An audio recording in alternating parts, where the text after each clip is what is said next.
Okay, good afternoon. Thank you for joining us on our first of our sector week on energy waste and sustainability. Before I hand you over, if you've got any questions for any of the panelists, please use the Q&A function. And we're just going to play a short video. Thanks very much.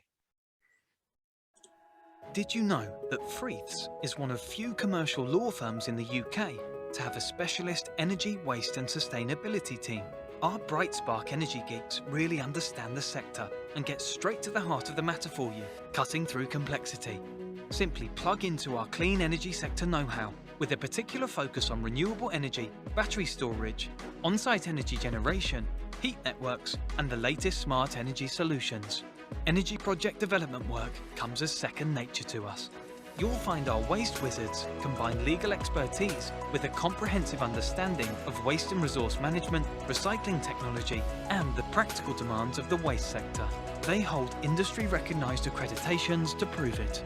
We're dedicated to educating clients in all sectors about sustainability, how to decarbonise, lower their energy consumption, reduce greenhouse gas emissions, and manage their waste. Our 50-strong multidisciplinary team of energy, waste and sustainability lawyers are genuinely passionate about the sector and working with you towards net zero. Freeths Energy, Waste and Sustainability. Sector-specific expertise, powerfully and resourcefully applied. Thanks very much. I'll hand you to James. Hi, good morning, everybody. Welcome to our very first sector showcase. If you've been paying attention, you'll have twigged that this one's on energy, waste and sustainability.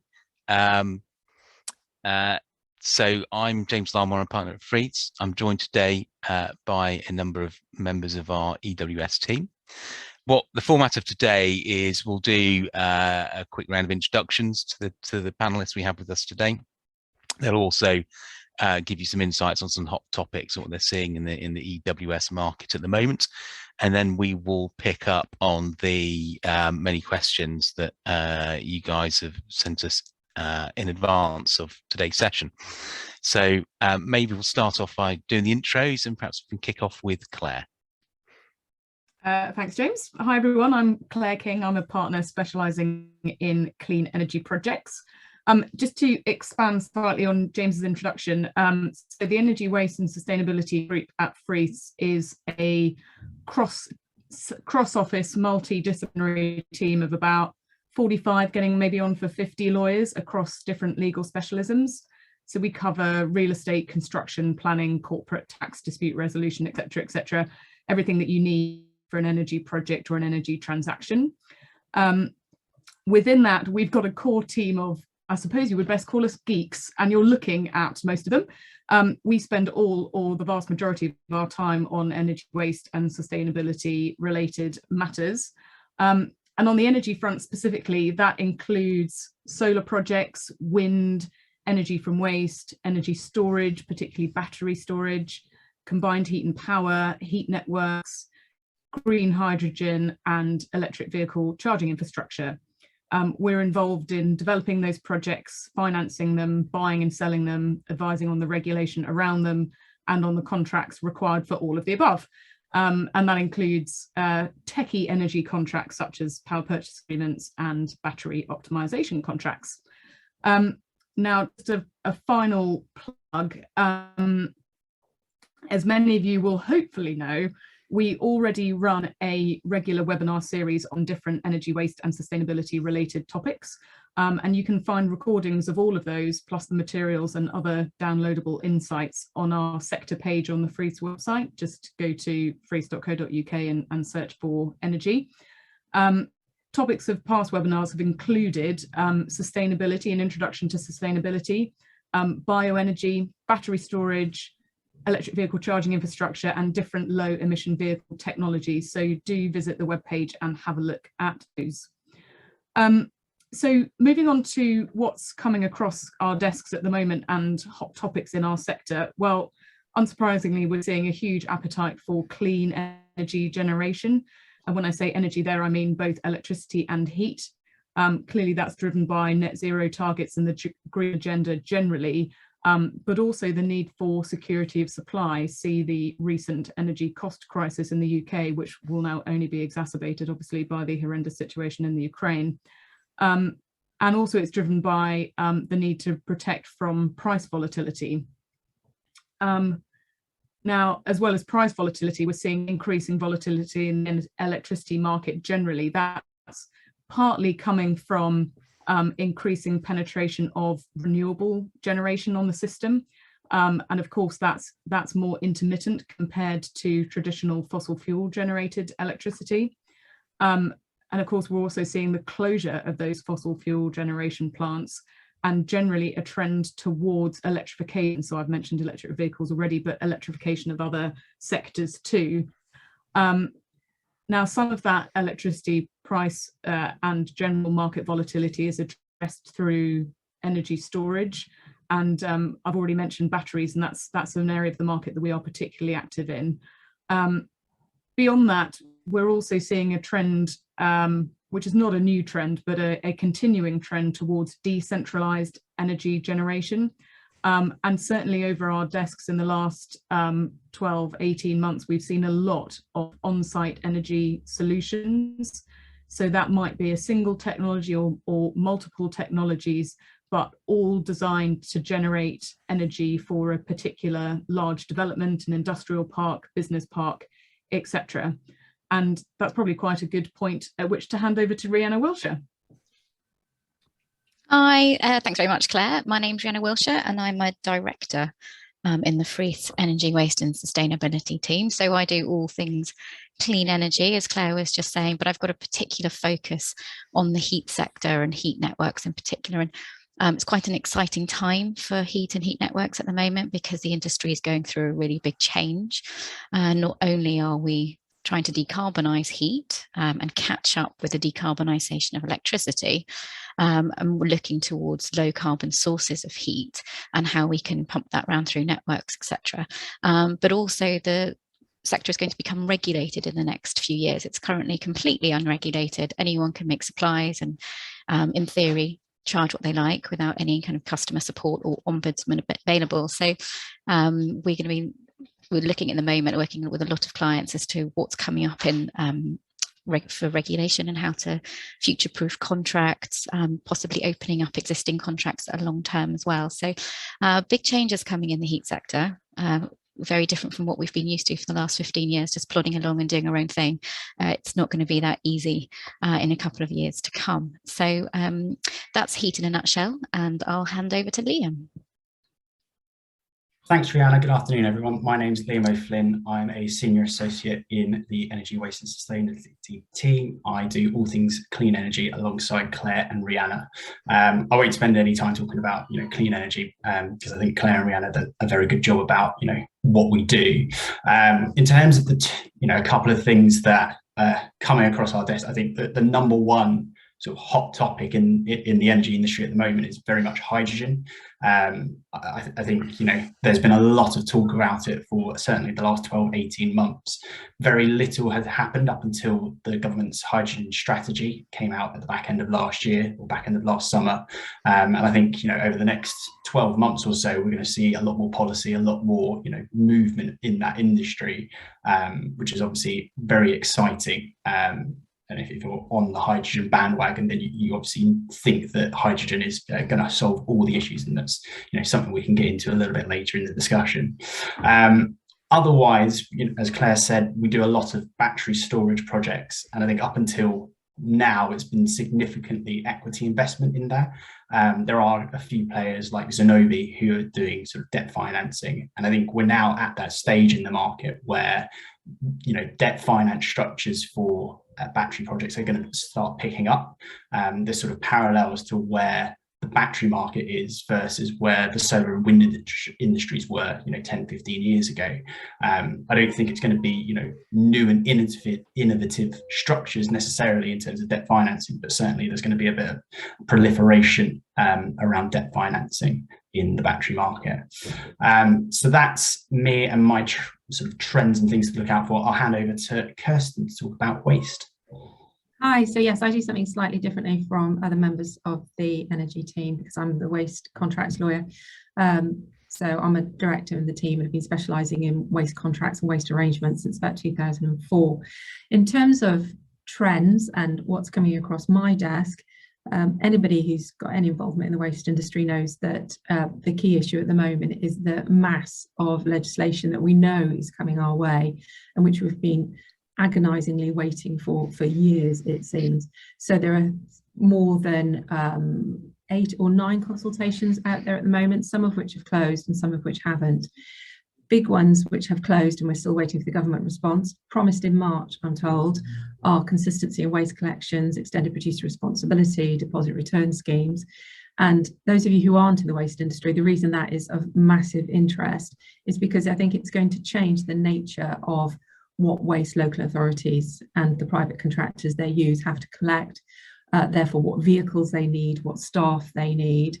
And the real problem falling out from that at the moment is I'm finding that my clients who are procuring waste collection contracts are having a very hard time doing so because the contractors don't want to take the risk, understandably, when I'm acting on the side of the contractors, of the changes in law, which we all know are coming, but we don't quite know what they're going to look like. But as well, there are some current open consultations on digital waste tracking and registration of waste brokers, waste dealers, waste hauliers. Those close in April for those of you who would be interested in responding. The other big trend in my world is to do with sustainability and businesses who have already got their sustainability plans in place, trying to work out how to work out what carbon they are using, for example, in the whole of their activity, and therefore starting to put obligations on suppliers down the supply chain to provide them with information and actually to start hitting some targets themselves in order to enable the business with a sustainability plan to start hitting those targets. And I think we're going to see more and more of that, and that's certainly something Freeths can help you with if that's on your agenda as well. So I'm going to hand over to Emma. Thanks very much, Kirstin. Good afternoon, everybody. I'm a partner in Freeths Specialist Environment Team, where we deal with the full range of environmental regulatory issues and enforcement, including environmental permitting, waste management, and all forms of emissions and contamination. In terms of key trends we're seeing at the moment, firstly, definitely regulatory issues arising from the use of waste as a resource, and particularly the rules around end of waste. Very often it's assumed that if you process waste to produce something new, the waste regulations automatically cease to apply. But in reality, that's often not the case. There is, in fact, a very complex set of rules around whether a product has or has not ceased to be waste. And there's certainly no question that red tape around this area is a frustration for those looking to innovate in terms of waste-derived products. Separate but often related to this are restrictions on how and when you can export waste for processing or bring any processed material back into the country. And this has come into particularly sharp focus since the UK left the EU. A second area, Kirstin's already mentioned the raft of new legislation we're expecting and consultations that will lead to future changes in regulation. One hot topic of known change that we're dealing with at the moment is the plastic packaging tax, which comes into force in April. Many of our clients are looking closely at their operations to take advantage of any of the exemptions from the tax, looking at their buying decisions to reduce their exposure to tax, and also looking at some of their administrative processes, particularly invoicing and terms of business, to ensure that they've incorporated all of the safeguards that they need to incorporate if, say, one of their business partners doesn't pay doesn't pay the tax and leaves our clients open to some secondary liability in that respect. James. Thanks, Emma. So it's back to me to say a little bit about what we're seeing in the world of EV charging infrastructure. I think it's still a very active market, and there's a huge amount of appetite for those engaged in that sector to build out their networks. I think when we first started looking at EV charging infrastructure, the big issue we perceived would be utilization risk, because clearly not everyone's got an EV, and it's going to take some time for there to be some critical mass of EVs on the road. But this hasn't discouraged people from investing in EV charging infrastructure, and I think the market has got its head around the fact that it's going to take some time for that critical mass to arise. But I think that there is faith that there will be an upswing in EV usage, and this is very much borne out in the numbers of EV sales, which are on the up constantly. The other big thing we're seeing is there's a lot of consolidation in the market. Over the years, we've seen a lot of new entrants and startups and the like, and the smaller players are regularly being acquired by larger players. And I think this really feeds into the general desire for people to build out their networks. It appears like people want to get their stake in the ground for the long term, to have a nationwide network of charge points. So there's a real pressure on people to start developing charge point infrastructure projects in order to ensure that they're future proofed for the future uptake. So that's what we're seeing in EV. I thought we'd now turn to some of the questions that we've had sent through by the attendees today. The first question, and we've tried to group these together as well into kind of themes which make sense, but obviously, as is the nature of these things, there's a lot of kind of cross-cutting themes, so it's hard to completely isolate them. But we'll start off with a section on EVs, and the first question was around whether the grid is going to have sufficient capacity to be able to facilitate the switch from internal combustion engine to electric vehicles. So who on the panel would like to pick that one up? Don't all shout at once. I can kick off. So I think the answer in the short term is the grid is going to struggle a little bit. It's well known that particularly in certain geographical regions, the grid is really struggling capacity wise. Now there are various solutions to that problem, but I think as we see a proliferation of electric vehicles on the market, and particularly as the price point of EVs comes down, it is going to be a problem in certain areas. Liam, thoughts? Yeah, I mean, it's sort of two sides to the coin. One is obviously doom and gloom. We're not going to be able to electrify everything. That I sort of try and think a little bit more optimistically about the fact that we're going to have a fleet of batteries on wheels knocking around the country. So whilst it's there's going to be constraints, if you can get the electricity into the vehicle and then get it back onto the grid, it's a cost comparatively cheap way of doing so when you sort of look at the big size of grid scale batteries that need to be deployed in order to make it all work.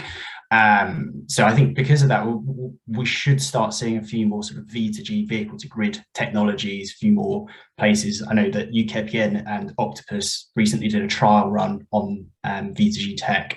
And I think that's going to, as EV proliferation goes up, I think that is going to be part of the solution, and not necessarily just personal cars. I think if you can get electrified buses sitting in a depot and just get them all there and say that's a 3 meg battery or the equivalent of a 3 meg battery, that will help some of these issues that we're looking at today.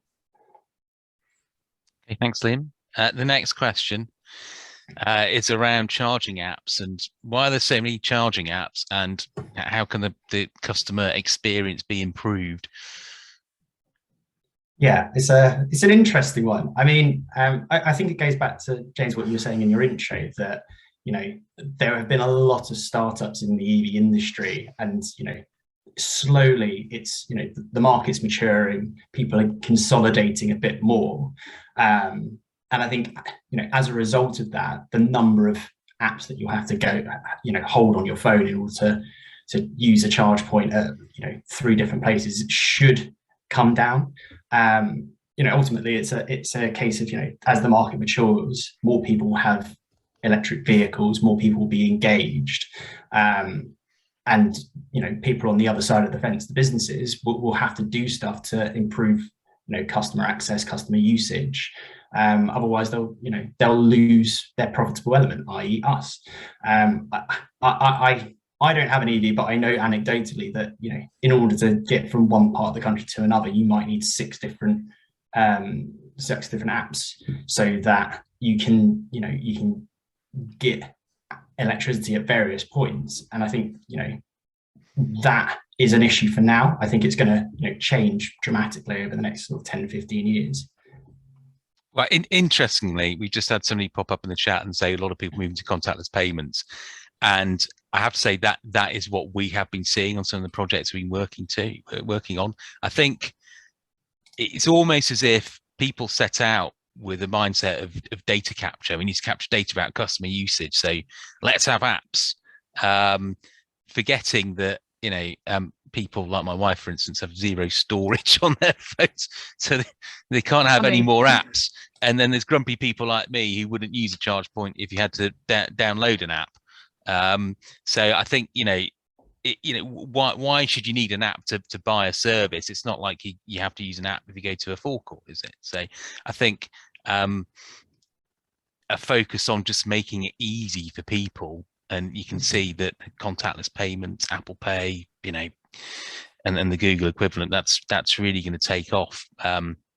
So I think, as the participant said in the chat, we are seeing a move away from that, but it is a source of frustration for the consumer.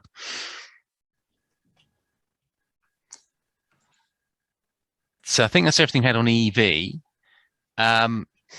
We're going to move on to clean energy and biomass. The first one's quite a tricky question. Is there a legal definition of clean energy? And I think this is looking at an element of greenwashing or using things such as carbon offsetting and carbon credits in order to make things which perhaps aren't as green as one would have thought look green.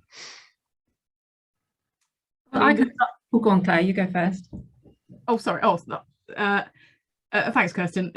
Well, I mean, the short answer to the question, is there a legal definition of clean energy? The answer is no, there is not. And there's clearly a huge range of technologies on that scale. You would argue that solar and wind are probably the cleanest. And then you can have an argument about whether CHP is clean or not. So CHP is combined heat and power. So you're burning something. It's a question of what you're burning and how efficient that process is. So CHP has always been thought of as greener or cleaner than traditional fossil fuel generation, because you're capturing the effluent heat. It's not just being wasted into the atmosphere. So it's very much more efficient than a coal or gas-fired power plant would be, where the heat is not being captured. That said, there's clearly a range between gas-fired CHP and, for example, biogas-fired CHP. So biogas is the product of processes such as anaerobic digestion. So it's a clean gas, essentially. It's not coming out of the ground. It's coming from the breakdown of organic or biogenic matter. So that could be regarded as clean. But the short answer is that there is no strict definition, and there are a huge range of technologies on the scale. Kirstin, I know you had some thoughts on this too. Yes, I mean, coming at it from a waste perspective, if people immediately move to building a new incineration facility, it's to forget the waste hierarchy. And for those who don't know what that is, we're supposed to try, and when you have something that's waste, I've discarded it, you're supposed to try and reuse it. Reduce your waste, then reuse it, then recycle it, and incineration and recovery of electricity as a result is supposed to be the absolute last option. I've got one client who still thinks that we should bury everything, although that's a rather extreme view, because in years' time there might be technologies where we can dig it back up and reuse it again. But if things are being incinerated and less gasified, then more and more technologies are out there to at least capture the carbon. I know it's only capturing carbon, but Suez have got a lot of projects on at the moment in connection with carbon capture. And in my role with MCIWM, which is one of the waste trade bodies, recently we were interviewing a new chartered member who was writing the rules for the Environment Agency, it seemed, on carbon capture for one facility that she was working for. So there's a lot of movement there, but as I say, it doesn't, we mustn't forget that incineration should be the last option and not the first. Yeah, that's it on that one.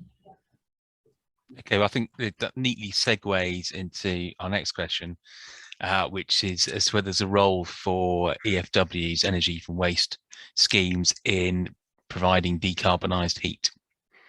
Yeah, I mean, it's a really interesting one, as Kirstin was saying, kind of looking at the waste hierarchy, having incineration as the last option, but there quite often is the ability to offtake that heat. And so what happens is you burn all the waste, you get a large amount of heat off that then drives a turbine, which would generate electricity through combined heat and power. So you've got your CHP generating electricity, then you're capturing the heat, as Claire was saying. That heat can then be siphoned off, pumped around a heat network that can feed local developments or can be used for local industry. And essentially it's one heat source with a network of pipes going to multiple buildings. And so you're capturing the waste heat, if you like, and reusing it, recovering it, as we'd say. So there is a lot of potential there, but the difficulty is whether it's really a low carbon source of heat.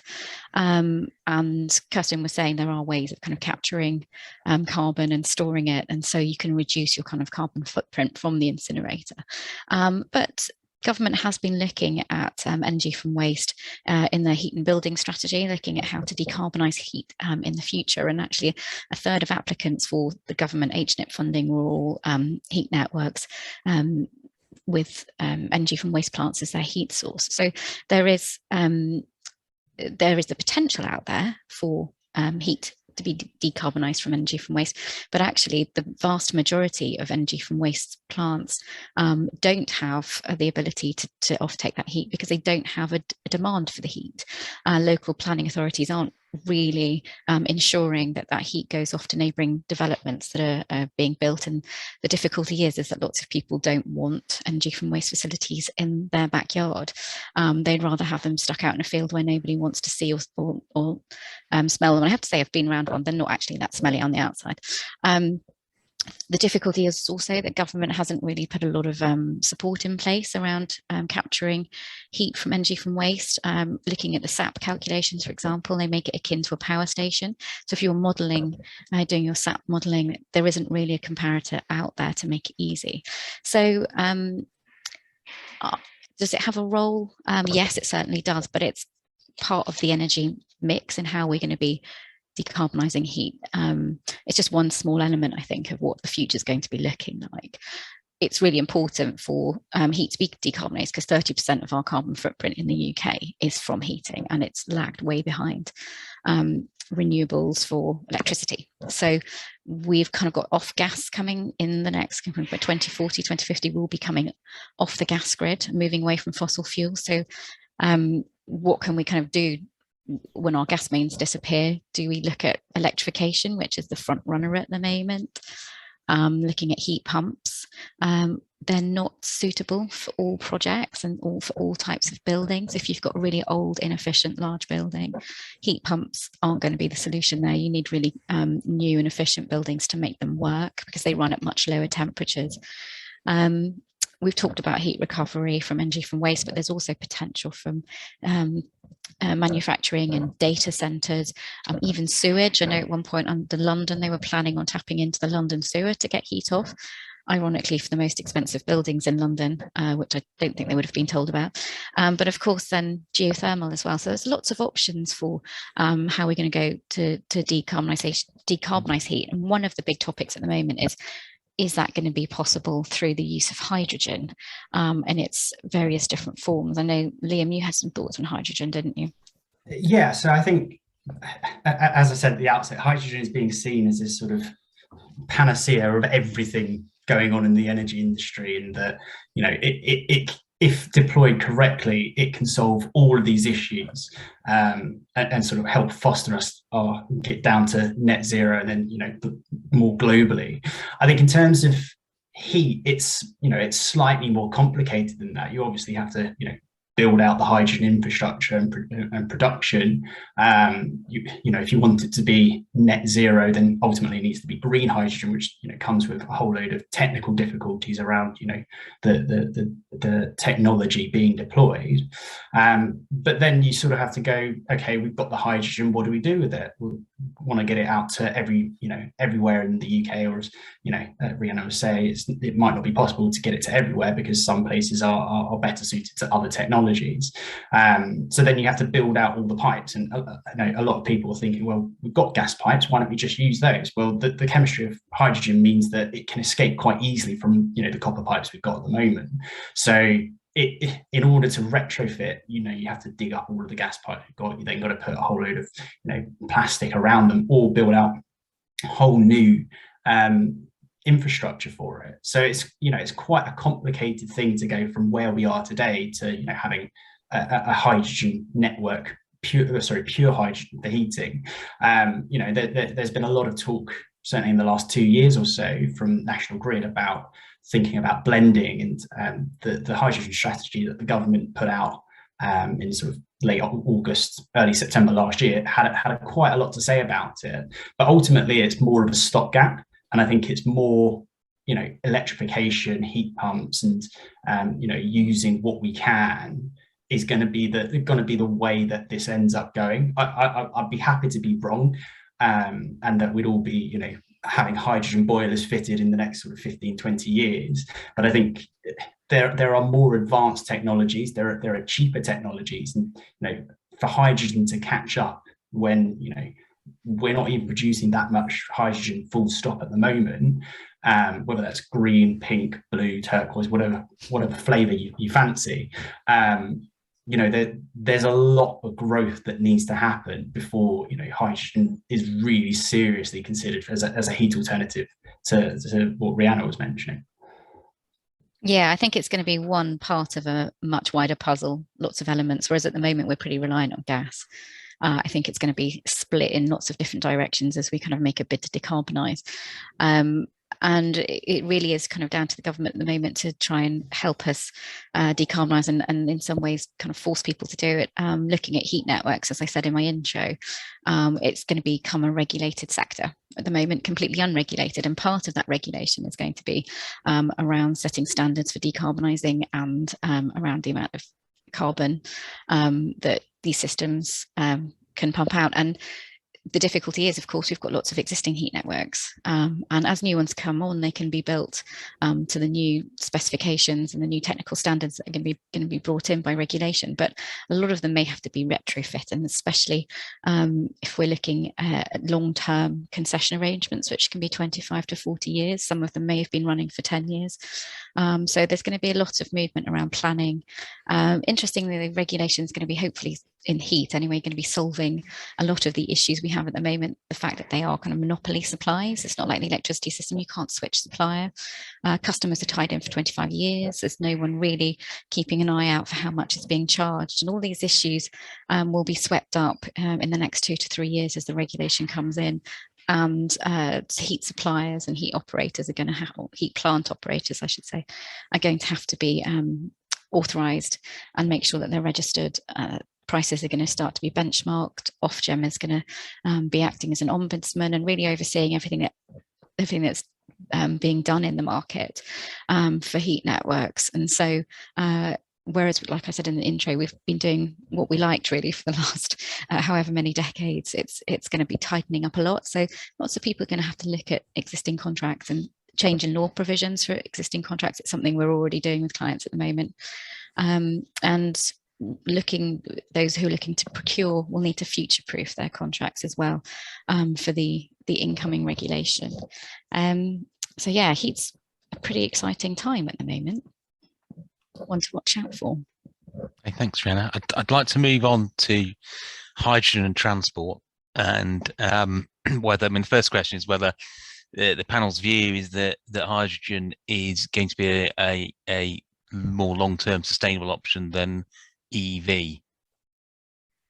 I can take this one. When I started talking about, you know, EVs and hydrogen where we are now, then Kirstin, if you want to chime in about sustainability options, I think that might be useful. I mean, I sort of I understand why people would think hydrogen is going to be, you know, going to win out in the long term. You know, it's quite an easy win if you want to move away from internal combustion engine. But I think, you know, the EV market at the moment is so, you know, comparatively mature. I mean, every major car manufacturer has got an EV or at least a plug-in hybrid in its garage. Whereas hydrogen, you know, there's only 2 models that you can readily access in the UK, one from Toyota, one from Hyundai. So the hydrogen car, certainly the market there is in its infancy, and, you know, as I said before, I think hydrogen's got a lot to do in order to catch up.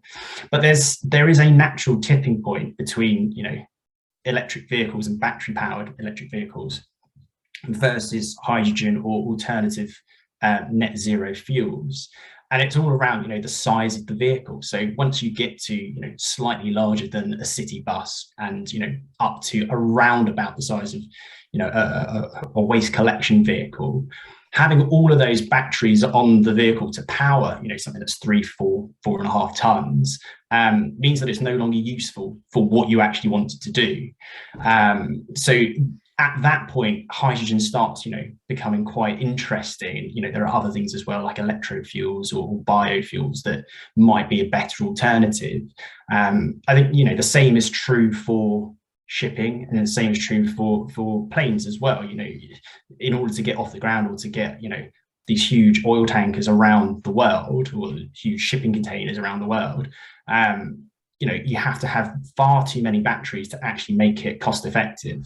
So, you know, the energy density of a battery is completely outweighed by the actual weight of storing hydrogen or a hydrogen byproduct throughout it. Now, there's sort of 2 main caveats to all of that. Obviously, number one is, you know, hydrogen production needs to catch up, the infra needs to catch up, and, you know, it will need to do that in order to capture part or all of those markets.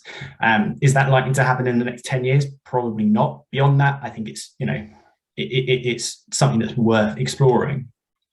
The other side of that is, well, we're thinking about hydrogen and batteries in today's terms.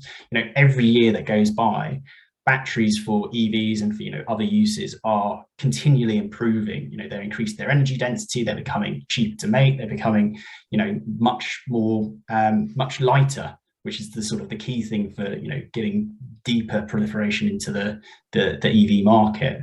So, you know, that's sort of one element of it. I mean, Kirstin, what are your views on sort of how we make hydrogen or electric more sustainable?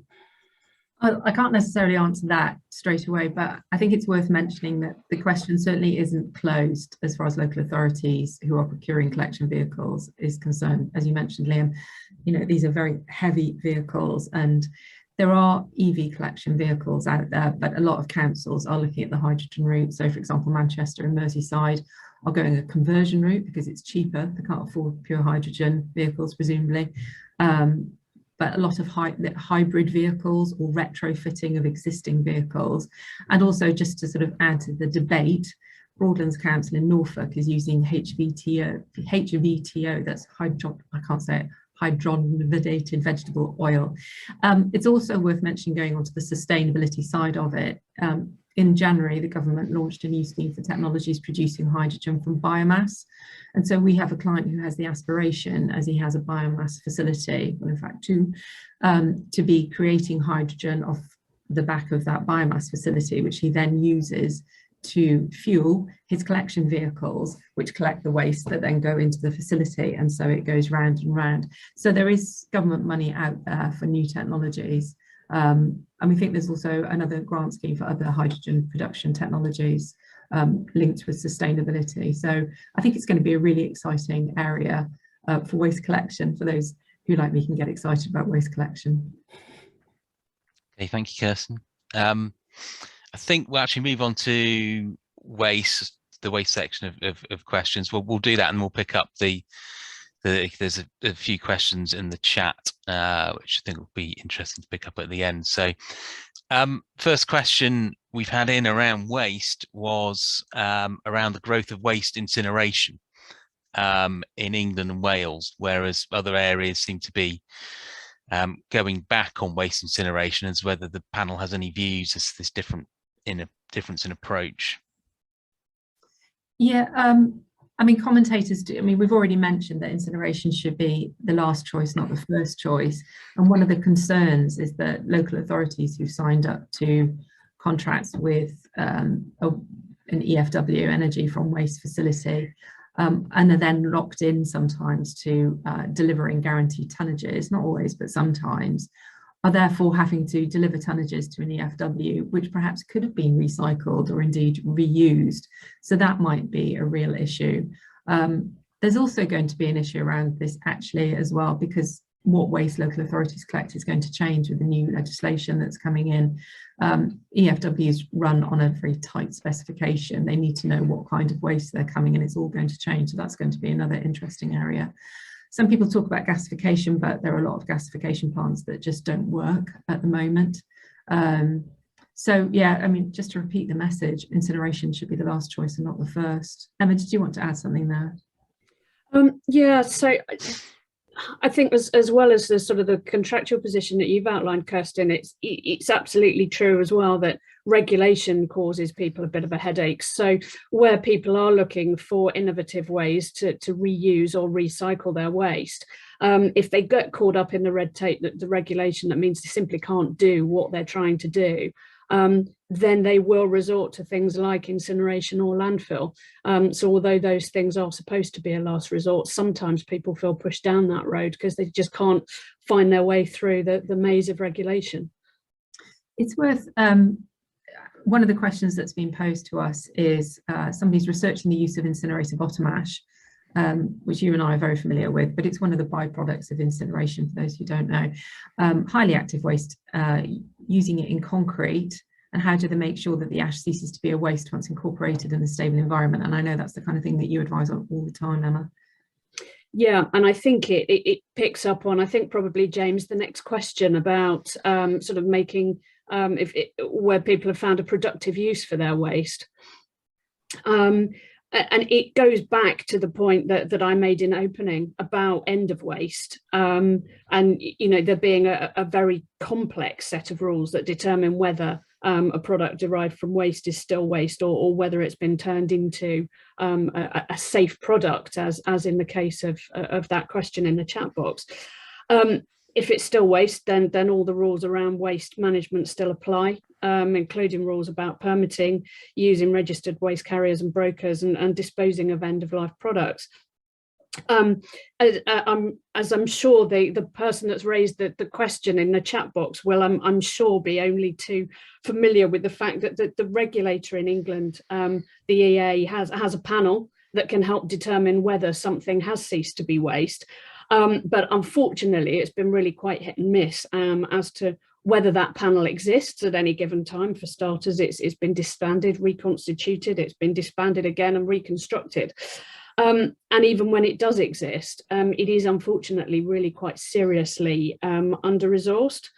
So many of our clients are finding, and this is certainly true in the areas of IBA and IBAA, that many of our clients are finding that they have to self-certify rather than relying on the regulator to certify for them. So they'll make their own analysis of when they meet the legal tests, and then compile a dossier of evidence to prove their case, so that if the regulator comes along later and says, well, I disagree with you, this is still waste and you should be following the rules on waste management, then the client has that dossier of evidence to sort of argue their case with the regulator, if necessary, in due course. And in terms of how you show that something has ceased to be waste, there are some basic legal principles that the devil, of course, is, as is always the case, the devil's in the detail. But you know, you need to show that your waste has been converted into a distinct marketable product. It's a product that the product has to be used in exactly the same way as the alternative non-waste product that you would use, and the product has to have no worse environmental effects than the alternative non-waste product. And I know it's that area, the environmental effects, that's causing a problem in the area of incinerator bottom ash. And really, there is no substitute for putting together a really quite comprehensive scientific dossier assessing the environmental impacts of that product. Thank you, Emma. The final question we had on waste relates to waste contracts and the impact of mandatory food collections, which is coming into force in 2023. Yeah, I touched on this at the beginning. The problem, so there's a lot of waste legislation coming down the line in 2023, 2024. It's going to be a real rush to comply with it because the consultation closed last summer. We still haven't got the government responses on two of the main ones, well, three of the main ones, promised in March. We do know that as part of the consistency in waste consultation, there will be mandatory separate collection of food waste, but contractors at the moment just don't know how much food waste and how much other waste is going to be required, and therefore what vehicles to be procuring now, and where the local authorities have to procure the collection vehicles. They don't know what to collect now because the final detail of that legislation just isn't there. So it's a very difficult time, and as I mentioned earlier, it's a difficult time for local authorities to be procuring collection contracts. Lots are opting instead to remain with their incumbent suppliers and let them roll on. Difficulties with procurement law then sometimes, because until we know what the legislation is going to look like, we don't know how to respond to it. Thank you, Kirstin. That's all the questions we had in advance. We've got a whole bunch of activity in the chat box. So I think what I'll do is I'll sift through that and pick out the easy ones for us. And we'll try and answer as many as we can. Actually, the first one is probably not easy, but very topical and perhaps the most interesting. And that is, what is the long and short-term impact of sanctions imposed on Russia for the energy sector? Who wants to pick that one up? The second time we've been asked that question this morning. Funnily enough, we're in the process of writing an article on that, so watch this space for a more detailed answer. But I think the short answer is it's going to have an impact on pricing. So we were already seeing sky high gas pricing as a result of constraints in gas supply, and clearly the situation in the Ukraine is simply going to exacerbate that. So certainly, I think Liz Truss touched on it over the weekend. The implications for the UK market are certainly that the gas prices will go up again. How Ofgem manage that in terms of the price cap, I'm not sure. For those that don't know, electricity pricing in the UK is linked to gas pricing. So although the electricity price should in theory be removing itself from the gas price, and historically they were linked because a lot of our electricity came from gas-fired generation, and now it doesn't, or does to a lesser extent anyway. So the shift to renewables should see a decoupling of the electricity and gas pricing, but for the time being, that is how the UK market works. So if gas prices are high because of constraint in supply, we're going to see high electricity prices too. So I think the short answer is it's going to mean higher energy costs for UK businesses and households. Yeah, I think my take on this is there is going to be a real focus on energy security. The fact that, you know, we've had Germany basically kept warm by Russia. You look back on that now and you think, how can he have allowed that to happen? So I think energy security is becoming a real focus, and I think that means people have to look at alternative means of powering and heating their countries. I think also the cost of living crisis is really going to bite hard, and then I think what that means is something's going to have to be done in terms of getting cheaper heat to people. And I think, you know, there's going to be inevitable calls for fracking and opening up the North Sea gas fields. But I think that, that may result in more domestic gas, but also that would be alongside a continued push towards renewables. And it'd be lovely to see Kirstin touched on the mandatory food waste collection. It'd be lovely to see the food waste going into anaerobic digesters to make biogas, and that could be a solution. Although those familiar with the anaerobic digestion industry will know that you've got to get your menu of inputs just right in order to get the correct quality of biogas out the other end. So it's not easy, but I'm saying wouldn't it be nice if it all came together to provide somewhat of a solution? I think the difficulty is as well that government's got a real job on their hands to try and incentivise decarbonisation of heat and gas, when we don't want to be including any more green levies on what are already quite expensive gas and electricity pricing. So they're going to have to find other innovative ways, rather than putting financial incentives for people to have renewable generation and supply. We're going to have to kind of look to other sources of funding to promote that. It's just going to make a more difficult job, I think. Yeah, it's certainly a real quandary. Anybody else wants to jump in on that one? James, I would also just throw in that as well as the financial incentives, it's going to need a sensible approach to regulation. So sort of striking the right balance between enough regulation to deal properly with environmental impacts, but without being unnecessarily heavy and putting people off. Yeah, absolutely.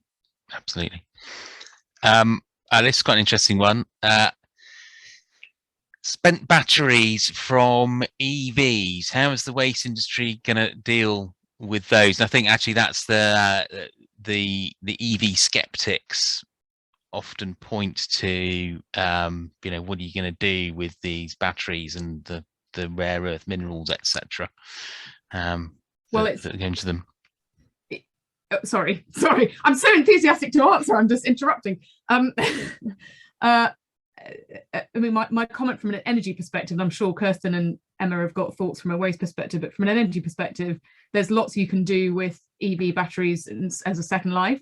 So already there are people who collect spent EV batteries, aggregate them into banks of large banks of small batteries that can be used to provide balancing services to the grid, in exactly the same way as a large-scale battery storage facility in in shipping containers sitting in a or field. even domestically. Well, in the home, yeah. So I think step one is, what do you do with a spent EV battery? Well, you use it to the end of its usable life. Clearly a degraded battery sitting in an EV is not going to be particularly useful, because you'll have to charge it every 5 minutes. But when batteries are required just to provide very short-term services to the grid, I think the average duration of a battery response to national grid is, I think, 12 minutes. So clearly banks of degraded EV batteries could do that before you then look at what happens to them next. And final comment from me on this is, certainly we've seen a lot of activity in battery recycling in the last few weeks. I think British Volt have announced, British Volt is will be one of the big EV battery manufacturers in the UK. They're building a plant in Northumberland, and they have already made announcements about developing a battery recycling facility, and I think Glencore is one of their investors. So yeah, it's good to see that coming through. I haven't got much to add to that. I mean, there are a lot of battery recycling facilities being built, because, as ever, business doesn't necessarily see it as a problem, it sees it as an opportunity. But just to echo what Claire says, the more that things can be reused before recycled, the better. Yeah, and again, James, not an awful lot to add, but just to say that the drive towards just finding ways to recycle has been driven by the fact that there are legislative statutory obligations on producers and importers of batteries to meet certain quotas of recycling, and so that has certainly driven the industry to just find the practical ways to do that. Thank you, Emma. Not a question as such, but I think maybe a point we could dwell on.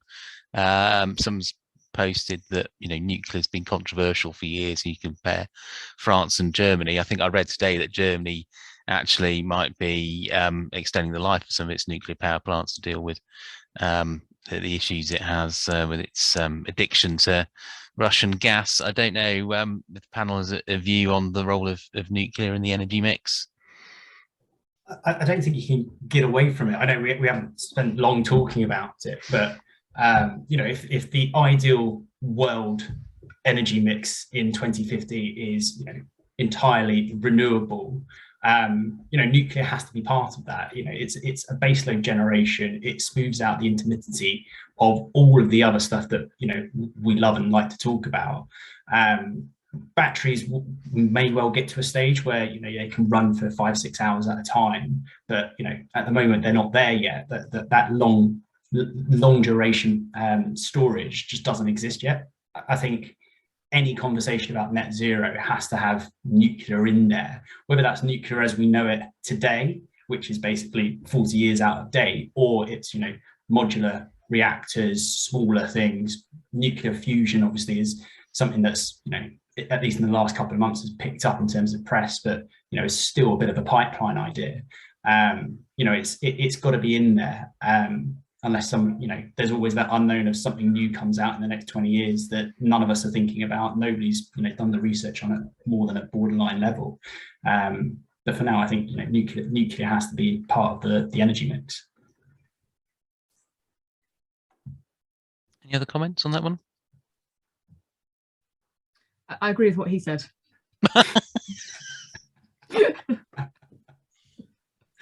And finally, just to maybe sneak this one in before we hit the hour, sustainability in supply chains. How does one manage one's suppliers and find out what they're doing and get a view as to how much carbon they use to make their products?